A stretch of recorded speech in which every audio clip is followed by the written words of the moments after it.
மகர ராசியை பொறுத்த வரைக்கும் இந்த 2026 அப்படிங்கிறது உங்களுக்கான அஷ்டமஸ்தனி அப்படிங்கிறது முழுமையாக விட்டு விலகிறது. அப்பாடா போய் சேர்ந்தா போதும் அப்படிங்கக்கூடிய வகையில் நீங்களே பெருமூச்சு விடுவீங்க.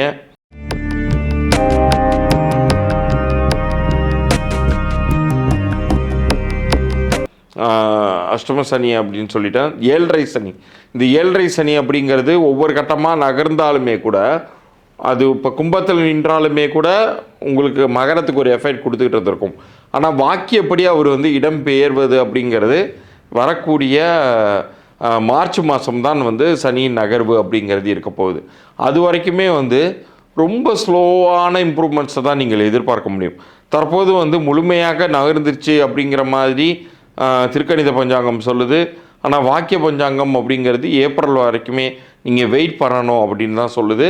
அது அந்த வெயிட்டிங் பீரியட் முடிஞ்சதுக்கப்புறம் நிச்சயம் நன்மைகள் அப்படிங்கிறது நடக்கவே போகுது. அதே மாதிரி குருவை பொறுத்த வரைக்கும் உங்களுக்கு இந்த காலகட்டத்தில் 7ஆம் வீட்டில் நின்று நல்ல பலன்களை தரப்போகிறார். திருமண பந்தத்தை உருவாக்கப் போகிறார். உங்களுடைய சனியின் நகர்வு அப்படிங்கிறது உங்கள் ராசிக்கு 3ஆம் வீட்டில் இருப்பதினால், முயற்சி ஸ்தானத்தில் இருப்பதினால் அவர் உங்களுடைய முயற்சிகளுக்கு தகுந்த வெற்றியை தரப்போகிறார். இதை நீங்கள் ஒரு லெசனாக எடுத்துக்கிட்டு அதன்படி நீங்கள் செயல்பட்டீங்கன்னா இந்த ஆண்டு உங்களுடைய லைஃப்பில் ஒரு மறக்க முடியாத ஆண்டாக இருக்கும்.